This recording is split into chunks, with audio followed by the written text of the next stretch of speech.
Morning. Today I am going to be doing the Hobbii Advent Calendar 2024 project review.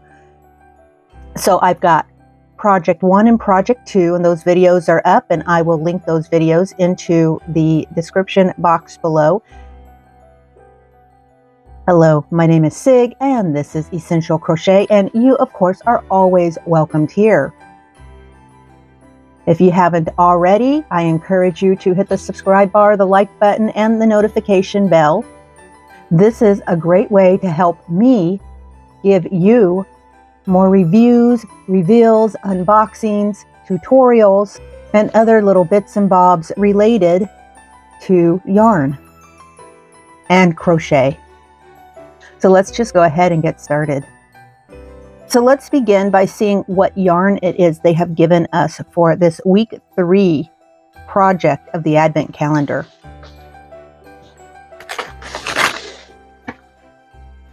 Okay, so it looks like we were actually given these 2 donuts of this very soft, light rose, or rather I should say dusty rose color. Whoa, that's nice. So this is Friends brand Extra Fine Merino. It's a superwash merino from Hobbii. Now it is going to be 100% wool. It is a fine weight yarn, or 2. They give us 50 grams, and for our 50 grams, we get about 165 meters or 180 yards. All right. So that's exciting to see this kind of combination of yarns that we've gotten so far. The first week, if you remember, we were given a blown yarn that was basically a wool and viscose blend. I think about 20 or 30% wool and the rest of it was viscose. Now the second week, we were given kind of a nice, it was one of the better cotton yarns I've ever worked with, but it was 100% cotton yarn. And so that was a nice little bit of variety. And this week we are working with 100% wool. So far I'm really enjoying this mixing and matching and basically variety of a fairly decent quality yarn. I haven't been unhappy with any of the yarn given yet, and this week is really no exception. And the next thing I'm going to need is a pair of scissors, a tapestry needle, and locking stitch marker. Now the hook size is interesting. This is a size G hook, 4 millimeter. So now since the yarn that we're using is a 2 weight or a fine weight, however you choose to look at it, I suspect that the project this week is going to be rather lacy. So this pattern, once again, is from Tony from TL Yarn Crafts. And she calls this her Snowdrop Kerchief. Now what she tells us about the pattern is that it livens up a chilly winter day with the beauty and elegance of the Snowdrop Kerchief. This mini shawl gets its charm from a beginner-friendly crochet lace pattern, worked from the bottom up. The arched picot border is the perfect finishing touch. Style your kerchief as a scarf with a belted trench coat, or tie it in your hair as a bandana for a whimsical addition to your everyday outfit. Okay, so as you can see in the image of this kerchief or shawlette or mini shawl, whichever you'd like to call it, it really does appear to be very beginner friendly. I think the color is nice, and it looks like it could possibly be pretty fast moving, which isn't a bad thing considering how close we are to Christmas or the winter holidays, whatever it is you celebrate. And so I think it's somewhat appropriate to have what appears to be a relatively easy, fast-moving pattern coupled with a lovely wool yarn. Now, for those of you who knit, this is the kerchief that is being offered to you. It looks a little more traditionally kerchief-like. You can use it as a loose decorative belt or sash.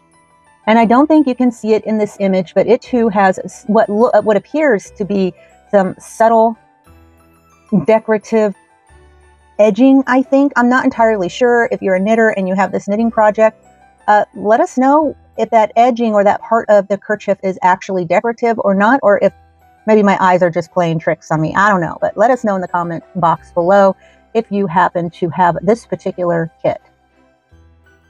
I think it's time to reveal how this project actually worked out.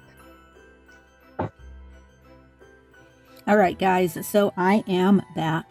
This first image, of course, is the original image of the piece and the model modeling it. And so I'm showing this for you just to remind you again what this piece is supposed to look like or was intended to look like. The next piece is actually the piece that I finished. And this image is to give you an idea of the drape. So it has a nice drape. I like the fineness of the yarn. It worked up quite well, quite speedy. And that is something I'll talk about here a little more just in a bit. This next image could kind of give you an idea as to how it ties up nicely and then hangs over the shoulder pretty well. I can't say that I have any complaints about that in terms of sizing. Also, this next image is a full back image. Now, the reason why I'm showing you this image is I have quite a broad back and broad shoulders. I have never been accused of being a demure woman. Even at my thinnest, I was always lots of boobs, lots of butt. So, Curvy individual. And the mannequin I have here, while it's not accurate to the bust size, it is accurate to the expanse and width of my shoulders. And so this gives you an idea on how this piece is going to lay. So if you're a smaller or even a small woman, you can expect this piece to really fit you in a way that you might really like. I mean, it's definitely a good like shoulder covering, like a shoulder shawl, if you will. So this is why I give you probably too much information, but information nonetheless, so that you can kind of get a better idea on how this fits. And then, of course, this last picture is simply, you know, a way that one might wear this traditionally as an addition to their fall or winter wardrobe. For me personally, this really isn't my thing. It's not something I'm going to keep. I will probably donate it or gift it. I haven't decided yet. But what I can say is that this really did work up quite nicely, and I wasn't sad or mad about it. Now, I do have other things to talk about, and I'll show you. So I ended up playing Yarn Chicken, and I lost. So I don't know if you can see right here if it's going to show up on the camera or not. I had to break into my stash, and I have lots of wool yarn, so that wasn't a big deal. I was able to find the appropriate type of wool yarn and then get a close match to the yarn that was given to us in this Advent calendar. Now, the yarn I used is just a little darker, and so I think you can see sort of the length of yarn that I ran short of. Now, before you think this was a problem with the pattern, it wasn't, and I'll tell you why. So I actually made a little tiny amendment to the pattern as it was written. Tony is thorough in her pattern writing. I mean, I've done several of her patterns so far, and each one of them has never been a problem, has been accurate, clear, and concise. So this isn't anything on her or the pattern she wrote. Now, what I think happened was, and I could be wrong, I could totally be talking out of my ass. So let me just preface what I'm going to say by letting you know that this is strictly how I perceive this to have happened. So basically, I'm guessing that the pattern that was written was required to stay within the 100-gram perimeter of this particular yarn. And that's fine. And this pattern would have done just that had I not made the changes. So in the pattern, there's a part of the pattern right here where you have a 3 chain, and then you do your treble, and then you 3 chain, and then you do your single crochet, 3 chain and then a treble, 3 chain, single crochet. Okay, so you have your open spaces. Now, when coming to the end of this pattern and now starting to work on the border part of this pattern, we're cleaning up the base edge of the piece before moving on to the actual border itself.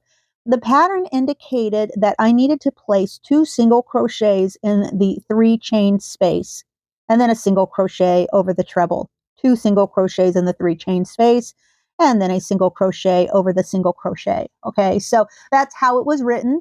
At first I thought, well, maybe it was a typo because with a 3 chain space, I would personally put 3 single crochets to cover up that chain length nicely. That would be my way of going forward and what I think looks nicer.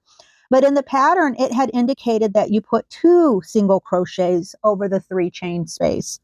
And then of course your single crochet over the treble, and then 2 single crochets over the next 3 chain space, so on and so forth. Well, I decided to go ahead and put 3 single crochets in that chain space because that's how I like it. I feel it fills up that area nicely. Now, I wondered as I did this. So I didn't go into this blindly, and I wasn't surprised when I had found myself playing Yarn Chicken.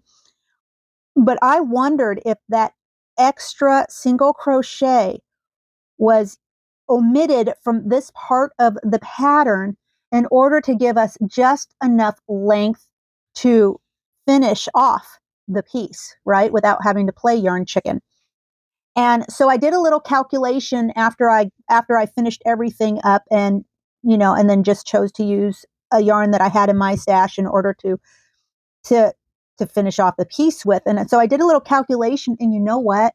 Had I not added those extra stitches along the base of this shawl, I would have had enough yarn to finish this part of the kerchief. So I guess what I'm really telling you is, if you have not done this piece yet and you're getting ready to, and you just kind of want to get a feel for the ins and the outs, my strong suggestion is to follow the pattern exactly as it's written, and then you'll have just enough yarn to complete the project. If you do what I did, you're going to run short. And you may not have anything that is even a close match to the yarn that you have. Now, if you do, great, you do what you're going to do. But that is just something I wanted to remind you of. So even if you're like new to this, because there's just the perfect amount of yarn for the pattern as it is written, my strong suggestion is stick strictly to the pattern. If that's your goal, to make this pattern work exactly with the yarn that was given. Otherwise, everything was it worked out just as it was supposed to. It moved really quickly. If you are an experienced crocheter, you're going to whip right through this within a few hours, a few easy hours of watching television or YouTube videos. You're going to find it relaxing. It's repetitive. After the first couple of repeat rows, you don't even have to think about it anymore. You could practically do it in your sleep. It was that simple and that smooth of a stitch pattern to do. Now, if you're a beginner, you're probably going to want to watch the video provided so that you can see how you're going to start your kerchief, right? Because until you get to until you get to the part where you're repeating your rows, there are a couple of different little stitching processes in there that Tony's going to walk you through, in her usual concise and easy to follow way. All right. So while this kerchief is not my style of clothing, and something I will probably not wear or even be able to work into my wardrobe in a way that's satisfying to me, I have to say, I'm not mad at this. This is going to be a really nice gift for someone. As I said, I'm either going to gift it or donate it. But now that's a lot of words to simply say, yeah, the stitch pattern is nice. I really like how the lacy motif came together.